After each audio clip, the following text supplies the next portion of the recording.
Bonjour et bienvenue dans cette vidéo où tu vas apprendre à tracer le symétrique d'un segment par symétrie axiale sur quadrillage. 3 constructions te seront proposées.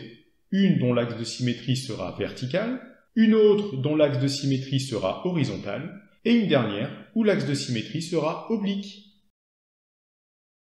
On souhaite tracer le symétrique du segment AB par rapport à la droite D, appelé axe de symétrie qui est ici vertical. Tout ce que nous avons à faire, c'est de tracer le symétrique des extrémités du segment, c'est-à-dire le symétrique des points A et B par rapport à la droite D, puis de relier les symétriques obtenues. On commence par tracer le symétrique du point A. Pour cela, on compte le nombre de carreaux qui séparent le point A de la droite D. Ici, il y en a 4. On reporte ensuite ces 4 carreaux de l'autre côté de D, et on obtient ainsi A', le symétrique de A, par rapport à D. Traçons maintenant le symétrique de B par rapport à D. Pour cela, on compte le nombre de carreaux qui séparent B de la droite D. Ici, il y en a 11.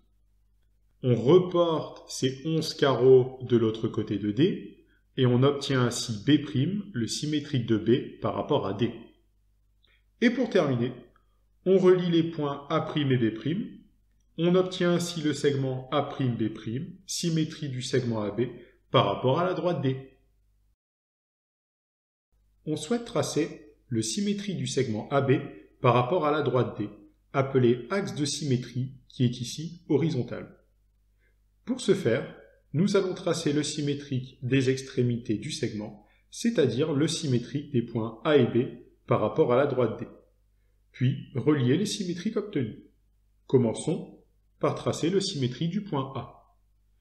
Pour cela, on compte le nombre de carreaux qui séparent le point A de la droite D. Ici, il y en a 5. On reporte ensuite ces 5 carreaux de l'autre côté de D, et on obtient ainsi A', le symétrique de A, par rapport à D. Poursuivons par le tracé du symétrique du point B. On compte le nombre de carreaux qui séparent le point B de la droite D. Ici, il y en a 3. On reporte ces 3 carreaux de l'autre côté de D, et on obtient ainsi B', le symétrique de B, par rapport à la droite D. Pour terminer, on relie les points A' et B', on obtient ainsi le segment A'B', symétrie du segment AB, par rapport à la droite D. On souhaite tracer le symétrique du segment AB par rapport à la droite D, appelé axe de symétrie, qui est ici oblique. Tout ce que nous avons à faire, c'est de tracer le symétrique des extrémités du segment, c'est-à-dire le symétrique des points A et B par rapport à la droite D, puis de relier les symétriques obtenues. On commence par tracer le symétrique du point A. Pour cela, on compte le nombre de diagonales qui séparent le point A de la droite D. Ici, il y en a 2. On reporte ensuite ces 2 diagonales de l'autre côté de D. On obtient ainsi A', le symétrique de A, par rapport à la droite D.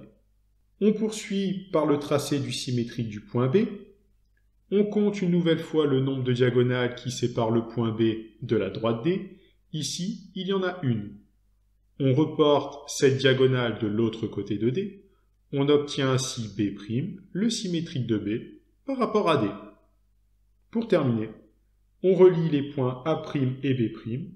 On obtient ainsi le segment A'B', symétrique du segment AB, par rapport à la droite D. Et maintenant, l'heure que vous attendiez toutes et tous, l'heure de la blague. Un docteur en psychiatrie a voulu tester ses malades, qui sont d'ailleurs tous fous. Alors, il a décidé une porte sur le mur et leur a demandé d'entrer. Tous les fous ont attaqué la porte pour l'ouvrir, sauf un qui est resté loin d'eux en éclatant de rire. Le docteur lui demande pourquoi il rit. Le fou répond « Ces gens sont cinglés !» Le docteur « Pourquoi ?» Le fou lui répond « Parce que les clés sont chez moi !» Sur ce, je te remercie d'avoir regardé la vidéo. N'hésite pas à mettre un pouce bleu et à mettre une bonne blague en commentaire.